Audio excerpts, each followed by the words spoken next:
Olá, irmãos. A paz do Senhor Jesus Cristo, que Deus em Cristo vos abençoe. Quem vos fala aqui é o pastor Edson Ramos. Estaremos mais uma vez falando um pouco da palavra do Senhor, refletindo sobre os ensinamentos bíblicos. Estarei trazendo aqui uma reflexão da palavra do Senhor para nossas vidas. Amém? Vamos orar ao Senhor para que Deus fale conosco através da sua palavra, em nome de Jesus. Senhor Jesus Cristo, nesse momento, eu peço ao Pai perdão por nossos pecados, pensamentos, palavras e obras, em nome de Jesus. Pai, toca em nossa mente, Deus, abra nossa mente para entendermos e compreendermos a Tua palavra. Por lá na Epístola de Tiago, capítulo 1, versículo 5 diz: peça a Deus sabedoria e Ele vos dará. Então esteja conosco, nos dando a sabedoria e o entendimento da Tua palavra, em nome de Jesus. Amém.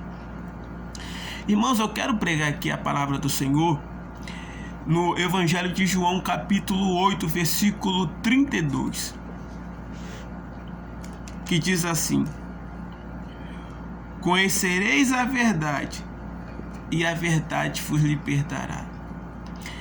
Paralelo a João capítulo 8, versículo 32, eu quero deixar aqui Gálatas, capítulo 5, versículo 1. Estais, pois, firmes na liberdade com que Cristo nos libertou, e não tornais a meter-vos debaixo do jugo da servidão. Eu quero ministrar essa reflexão dentro do seguinte tema: a última escravidão. Eu quero trazer ao nosso conhecimento a importância de entendermos que somos livres em Cristo Jesus. Há muitas pessoas que ainda estão presas no jugo do pecado. Estão presas no jugo da culpa, da condenação, da baixa autoestima. Há muitas pessoas que em sua caminhada de fé, sendo crentes, batizadas nas águas, tomando santa ceia, servindo a Deus, perderam o interesse da liberdade por Cristo Jesus e voltaram para a escravidão do pecado, porque pecado continua sendo pecado quando um homem não se arrepende, quando um homem não cai em si para reconhecer. Então eu quero ministrar aqui sobre a última escravidão. Jesus Cristo estava aqui no capítulo 8, falando com os seus discípulos, ministrando entre aquela multidão, e de repente um debate se levantou, e ali Jesus Cristo começou a discorrer sobre esse debate. E o versículo 32, como nós já lemos, Jesus Cristo cita esse versículo: e conhecereis a verdade, e a verdade vos libertará. Porém, os escribas, fariseus, doutores da lei, os santos da época, responderam a Jesus o versículo 33. Responderam-lhe: somos descendência de Abraão, e nunca servimos a ninguém. Como dizes tu, sereis livre? Nós vemos aqui uma mentira muito grande, um engano muito grande.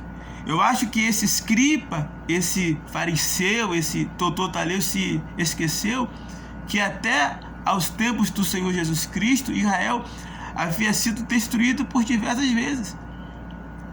Havia sido escravo de nação por diversas vezes. Então, o versículo 33, esse escriba aqui, esse fariseu vai rebater Jesus, só que ele vai mentir. Ele diz que ele não é escravo. Ele diz que é servo de Abraão, que não servia a escravidão nenhuma. Ele servia sim a uma escravidão na área física, emocional e espiritual. Porque nessa época que Jesus Cristo prega João capítulo 8, deixa eu lembrar aos teólogos da Bíblia, o Império Romano já reinava sobre a face da terra por aproximadamente 700 anos. Então, quando Jesus Cristo ministra essa palavra aqui, Roma já era o grande império da época, e eles subjugavam os judeus. Eles dominavam sobre os judeus de uma forma horrível, ao ponto de Jesus Cristo uma certa vez falar assim: olha, se te pedirem para andar 1 milha, anda com eles 2. Se te pedirem para tirar a capa, ter a roupa. Então Jesus Cristo fala isso por quê? Porque os herodianos, os soldados romanos, eles tinham a mania e o costume de ter cargas sobre si, carregar cargas sobre si, e se ele visse um judeu, um hebreu, ele olhava para o judeu, ele olhava para o hebreu e ele falava: olha, carrega para mim, vamos embora. Né? Eles não se importavam com o que você estava fazendo ou com o que você teria que fazer naquele dia. Você tinha que carregar as coisas para eles. E os judeus ficavam chateados por causa disso, porque os herodianos, os romanos, não os respeitavam e realmente tratavam como escravo, porque o Império Romano era o poderio naquela época. E você não poderia te respeitar um soldado romano, falar: eu carregar isso aí, foi carregar nada. Ali você era chicoteado e poderia até ser morto. Então, quando Jesus Cristo fala: olha, se tivesse que carregar 1 milha, vai com ele 2, Jesus cumpriu essa palavra também. Quando Jesus Cristo estava ali na Vinha Dolorosa, Jesus Cristo andou mais de 1 milha. Ele andou mais de 1 quilômetro carregando aquela cruz, ao ponto de Jesus Cristo cair por mais de 13 vezes. A história vai falar que Jesus caiu com aquela cruz por mais de 13 vezes. E os soldados romanos, vendo que Jesus não ia aguentar subir aquele monte Gólgota com a cruz, escolheu um homem, chamado Cirineu, para carregar a cruz para Jesus Cristo no meio da multidão, porque era assim que as coisas funcionavam naquela época. O homem estava ali entre a multidão, vendo Jesus carregar aquela cruz que pesava aproximadamente 50 quilos, que era só uma arte, era só uma parte daquela cruz. Jesus não carregou as 2 partes, ele carregou uma só, e a parte que Jesus carregava pesava-se 50 quilos. E de repente um homem do nada que estava ali assistindo foi chamado para carregar, e ele carregou. Então nós vemos aqui que esse homem fala que ele não é escravo de ninguém, sendo que o povo judeu na época de Cristo, que é a tribo de Judá, a tribo de Benjamim e a minha tribo de Manassés, eram essas tribos que existiam na época de Cristo, porque as outras tribos estavam espalhadas sobre a face da terra. Eles eram escravos. E o homem, querendo rebater a Cristo, diz que não. Aí no versículo 34, Jesus fala: e respondeu-lhe Jesus: em verdade vos digo, que todo aquele que comete pecado é servo do pecado. Todo aquele que comete pecado é servo do pecado. Eu não sei qual é o pecado que você tem cometido, eu não sei qual é o erro que você tem andado, que você tem feito, mas deixa eu lhe falar algo que não é mais pregado nos nossos púlpitos. Pecado continua sendo pecado. Às vezes eu tenho saudade da década de 90, foi a minha época.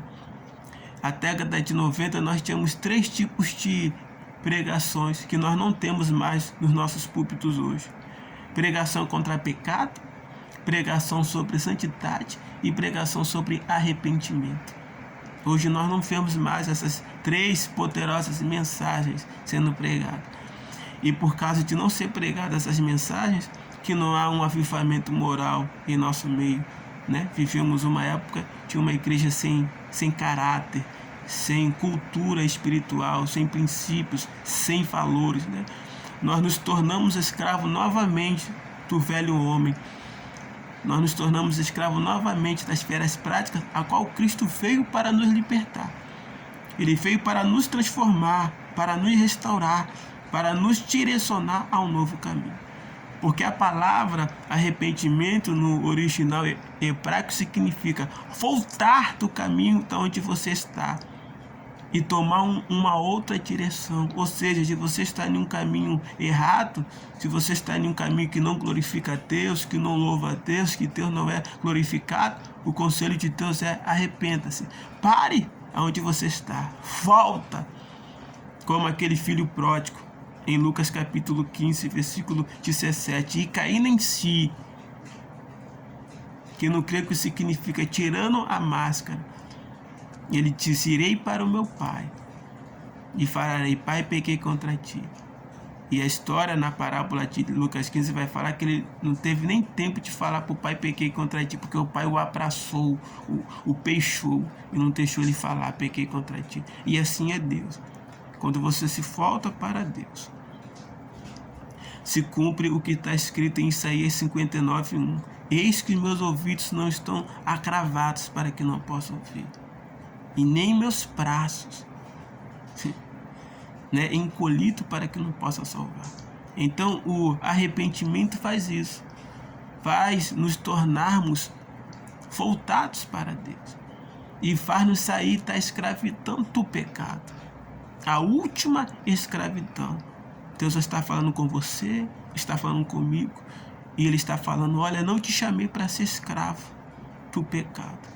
Isso aí que está na tua vida já era para você ter vencido há muito tempo. Pecados ocultos, Como diz lá no Salmos, capítulo 19, versículo 12. Davi vai falar: livra-me dos pecados ocultos, pecados de obras, de atitudes, de hábitos, de pensamentos, de coração voltado para aquilo que não glorifica a Deus. Em nossa mente, segundo a neurociência vai falar, que passa mais de 10 mil pensamentos por dia. O profeta Isaías vai falar lá no livro do profeta Isaías, capítulo 55, versículo 8, vai dizer: os meus pensamentos são maiores que os vossos pensamentos, e a minha vontade é maior que a vossa vontade. E o versículo 9 vai falar: o pensamento do homem é vão, é inútil. E há muitas pessoas que se prendem no seu pensamento. Elas dizem: eu vou me converter para quê? Vou ser crente para quê? Porque o meu pensamento só tem maldade, meu pensamento só passa besteira. Mas Deus vai lhe ensinar a você ter Deus vai lhe ensinar a você ter um pensamento transformado. Filipenses capítulo 4, versículo 8. Tudo aquilo que for puro, que for reto, que for sincero, nisso pensar. Mas como ocorre isso, pastor Edson? Efésios capítulo 5, versículo 21, 22 e 23, principalmente os últimos versículos. Santificai-vos pela lavagem da água, que é a palavra de Deus. Santificados pela limpeza da água, pela lavagem da água, que é a palavra de Deus. Temos esse mesmo versículo em Ezequiel 36, 25. E derramarei água pura sobre vós, e vos purificarei. Ou quebrarei em vós o coração de pedra, e colocarei em vós o coração de carne. Então Deus quer transformar o nosso coração. Deus quer transformar a nossa mente, a nossa alma. Por que Deus quer transformar? Porque o nosso coração, ele é endurecido. Os nossos pensamentos são endurecidos. Nós somos pecadores por natureza. Mas o Senhor, Ele tem uma solução para nós. Mas, pastor Edson, meu coração é endurecido para Deus. Deus tem como amolecer. Jeremias capítulo 17, versículo 1 diz assim: o pecado de Judá está escrito com um ponteiro de ferro, com ponta de diamante, cravado na tapa do seu coração e nos ângulos dos seus altares. Judá estava tão endurecida contra Deus que os seus pecados estavam cravados como ponteiro de ferro, de diamante em seus corações. Mas o Senhor, Ele tem o poder de transformar, de curar, de libertar e de nos trazer a sua presença. E Ele está falando para você: saia dessa escravidão, saia desse abismo, porque a sua solução está em Cristo Jesus Cristo. Está em Cristo Jesus. A última escravidão Deus está falando para você: sai dessa terra, povo meu. Está lá no livro de Atos, capítulo 12, quando o apóstolo Pedro começa a pregar sobre uma geração. E ele fala: olha, sai, foge. É tempo de fugirmos da iniquidade. É tempo de fugirmos da transgressão, porque iniquidade é o que ocorre dentro na nossa alma e transgressão é o que fazemos fora. É tempo de fugirmos, é tempo de nos voltarmos para Deus. Versículo 34. Jesus nos explica que quem comete pecado é servo do pecado, é escravo do pecado. E Ele quer falar para você hoje: a sua última escravidão, não seja escravo do pecado, seja meu escravo. Tem pessoas que não entendem o que é o Evangelho de Cristo. O que é ser servo de Deus? Ser servo de Deus, irmão, é ser escravo de Cristo. É ser escravo de Cristo. Lá em Gálatas capítulo 2, versículo 20, o apóstolo Paulo vai falar: logo já não sou eu que vivo, mas Cristo vive em mim. E o viver que agora vivo na carne, vivo pela fé, mediante ao Filho de Deus, que me amou e que por mim mesmo se entregou. As pessoas não querem ser escravas de Deus, não querem ser escravas de Cristo, escravo da sua palavra. As pessoas não querem seguir regras. A palavra de Deus diz lá em Isaías capítulo 11, Deus vai falar através do profeta Isaías ao seu povo, vai falar através de regras, através de mandamentos, através de ordens. Eu vos tenho enviado e falado convosco. As pessoas não querem regra, não querem disciplina. As pessoas não querem ser cautelosas, prudentes, né? Jesus Cristo fala que os filhos das trevas são mais prudentes que os filhos da luz. Por quê? Porque quando um filho da treva, quando um macumbeiro, quando um não crente vai estudar para um concurso público, ele estuda de verdade para passar. Tudo que uma pessoa prudente faz está certo. E nós muitas das vezes não temos essa prudência de estudarmos para um concurso público, de buscarmos um melhor salário, de buscarmos uma melhor formação, uma melhor graduação. O salário mínimo para nós está ótimo. A vida, muitas das vezes, de pobreza, de escassez que nós temos está ótima, porque nós não sabemos orar, nos humilhar e pedimos o melhor de Deus, para que Deus nos traga o melhor. O melhor para Deus não é que você seja rico, que você tenha dinheiro. O melhor para Deus é a prosperidade. E a prosperidade significa se contentar com o que eu tenho. Deus sempre vai nos fazer crescer, sempre vai nos fazer prosperar. Mas a maior alegria de Deus é que você seja grato. Então vemos aqui no versículo 35, Jesus ainda está falando: ora, o servo não fica para sempre em casa, o filho para sempre. Se pois o filho vos libertar, verdadeiramente sereis livres. Pensei que sois descendência de Abraão, contudo procurar matar-me, porque a minha palavra não entra em vós. Eu falo do que é junto de meu pai, e vós fazeis o que também fiz junto do vosso pai. Responderam-lhe e disseram: nosso pai é Abraão. Jesus disse: se fosses filho de Abraão, fareis a obra de Abraão. Então esta palavra, ela é muito forte. Ninguém assume a sua escravidão. Ninguém assume o seu erro, mas Deus está gritando: a última escravidão. Eu não quero que você seja escravo do pecado. Seja livre. Deus está gritando e Deus está nos falando: seja livre, porque eu não te chamei para ser escravo do pecado. E muitas das vezes nós relutamos, insistimos em erros que Deus já nos libertou. Hebreus capítulo 5, versículo 11, Paulo vai falar: vós já tem um bom tempo no Evangelho, mas ainda sois meninos, ainda está no leite, e eu quero vos dar comida sólida, maturidade espiritual. Deus está falando: já era para você estar livre desse pecado que você administra há muito tempo. Já era para você estar livre da prostituição, já era para você estar livre do engano, da mentira, do adultério. Já era para você estar livre muito tempo de coisas que te ferem, ira, sentimento de vingança, baixa autoestima, raiva, ódio, rancor. Você ainda é escravo da mágoa, da raiz da amargura, do ódio. Deus manda falar: ei, é a última escravidão. Eu não quero você nela. Eu não quero você escravo. Eu quero você livre. Que Deus em Cristo vos abençoe. Aqui quem vos fala é o pastor Edson Ramos. Fique com essa palavra. E que Deus fale maior ao vosso coração. Em nome de Jesus. Amém.